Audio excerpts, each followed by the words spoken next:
I hadn't planned on ending my marriage on that day. It was just an ordinary Thursday morning, where you ease into the day, letting the hum of a quiet house soothe the stress of the week. I'd poured myself a cup of coffee. But something caught my eye as I wandered upstairs, thinking about tackling some overdue business. It was on my wife Madison's dresser, her MacBook. Her sleek business laptop, which she carried everywhere, looked oddly out of place. Madison always meticulously packs this device into her bag before leaving for her frequent business trips. But here it was. I frowned, confusion creeping in.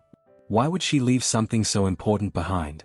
Madison wasn't the type to forget things, especially not something as crucial as this. Her attention to detail was one of the things I admired about her. It made moments like this feel out of character. I took a step closer. At first, I thought about calling her to let her know she'd left it behind. I even reached for my phone, scrolling through my contacts until her name appeared on the screen. But then, a curious thought stopped me. Why would she forget it in the first place? Something about the situation felt strange, as if the laptop being here wasn't just a mistake, but something more. I set my phone down, a strange sense of curiosity gripping me. Maybe it was nothing, an oversight. Or maybe, a quiet voice in the back of my mind suggested, it wasn't. Before I even realized it, my fingers were on the laptop, flipping open the lid. The screen glowed, and her name appeared in bold letters on the lock screen. It felt absurd, almost intrusive. Why was I doing this? This was Madison, my wife of 15 years, the woman I trusted above all others. Still, it didn't feel like suspicion. No, it felt more like a harmless check, like opening a drawer to make sure nothing important had been left behind. After all, 15 years of marriage had built a foundation of trust between us, a bond strong enough to weather any doubt. At least, that's what I thought. I began typing in passwords, starting with the obvious ones. First, I tried her favorite color, blue, but the screen stayed locked, the cursor blinking back at me like it was mocking my efforts. Next, I keyed in our wedding date. How could she not use something as meaningful as the day we vowed to spend our lives together? Still, nothing. My fingers hovered over the keyboard as I tried to think of another possibility. I wasn't ready to give up. My eyes darted around the room, searching for inspiration. Then, a thought struck me, Maria. My stepdaughter. Madison had always been so protective of her, placing her above everything else.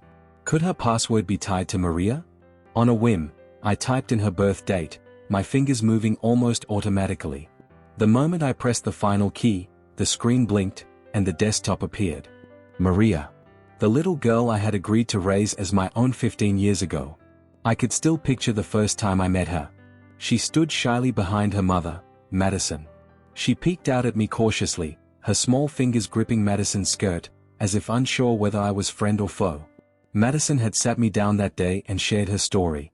She spoke quietly but firmly, her voice steady despite the pain behind her words. She told me how Maria's biological father had left them before Maria could even walk, disappearing without a word. Madison had been left to pick up the pieces, juggling work, bills, and the demands of single motherhood. I could see the weariness in her eyes, but there was something else there too, strength. A kind of quiet determination to give her daughter the best life possible, even if it meant doing it all alone. I admired her resilience, the way she had held her head high despite everything. She wasn't bitter or broken, she was focused, her love for Maria shining through in everything she said. In that moment, I felt something shift inside me. I wanted to be the one to help carry their burdens, to stand beside Madison and give Maria the love of a father she deserved. It wasn't just a sense of duty, it was something deeper. I saw a future with them, a chance to build something beautiful out of what had once been broken. When I told Madison I was willing to accept both her and Maria into my life, she looked at me with gratitude that I've never forgotten.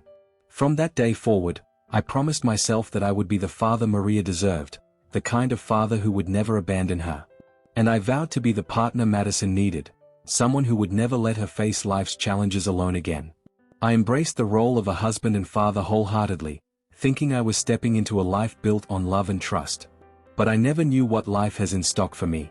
I didn't know what I was searching for, but something about the unlocked screen felt like Pandora's box. My cursor hovered over the folders. Tax files, business reports, and presentations, nothing unusual. Then, a soft chime sounded. A notification popped up in the corner of the screen, an iMessage from someone named Jones. The preview read, "See you later today." My stomach dropped. Jones. The name meant nothing to me, but the tone of the message did. With trembling hands, I clicked on the Messages app. A thread of conversations appeared, hundreds of them.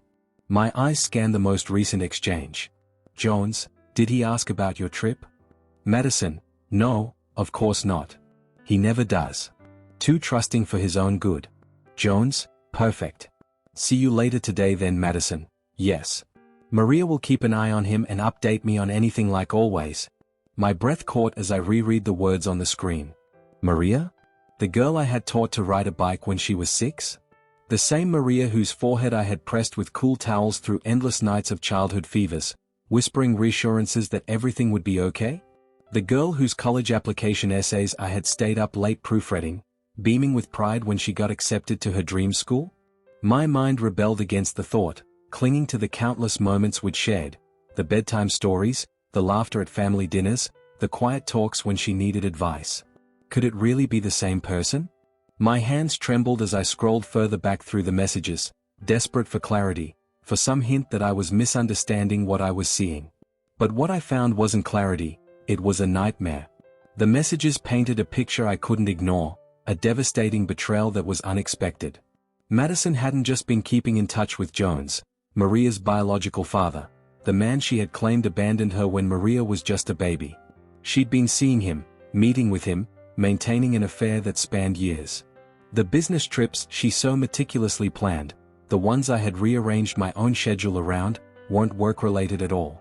They were excuses, carefully constructed lies, to rendezvous with him in secret. But what shattered me even more was the role Maria had played in it all. The girl I had raised, the one I had loved as my own flesh and blood, wasn't just aware of her mother's deception, she was helping her.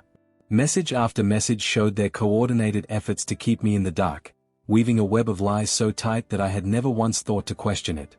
Madison, tell him the weather delayed my flight. Don't forget. Maria, got it.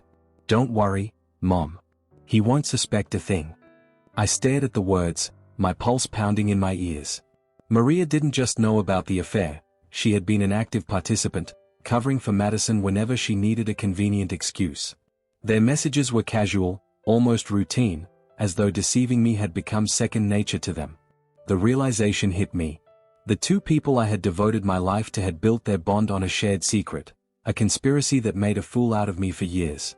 15 years I had loved and provided for these two women, only to discover they had been deceiving me from the start. I sat back in the chair, the laptop still glowing on the counter, and tried to breathe. Memories flashed through my mind. Madison's warm laughter, Maria's proud smile on her graduation day, the countless family dinners where I felt so damn lucky to have them. How much of it was real? How much of it had been a carefully constructed lie? I didn't cry. There wasn't enough room in me for tears. Instead, a cold rage settled in my chest. I spent hours combing through every piece of evidence in that laptop, piecing together the timeline of Madison's betrayal. Hotel bookings, intimate photos, receipts for gifts I'd never seen, and message after message documenting their lies. By the time the sun had dipped below the horizon, I had everything I needed. The first call I made was to my lawyer. My hands were steady, but my chest felt tight with anger and hurt. When he answered, his voice was calm and professional. I wasted no time. Thomas, it's me. I need to start divorce proceedings, I said, my voice firm and clear. There was a short pause before he replied, all right. What's going on? I took a deep breath. I found proof my wife has been cheating on me for years. And it's worse, her daughter, the one I've raised as my own, has been helping her cover it all up. He let out a low whistle. Do you have evidence? I have everything, I said, my grip tightening on the phone. Messages, photos, receipts, you name it.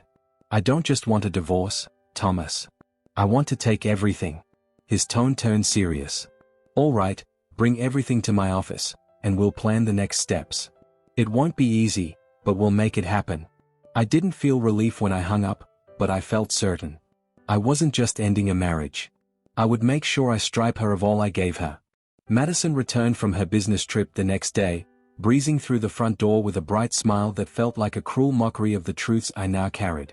She was dressed impeccably, as always, in a tailored blouse and heels, the picture of polished perfection.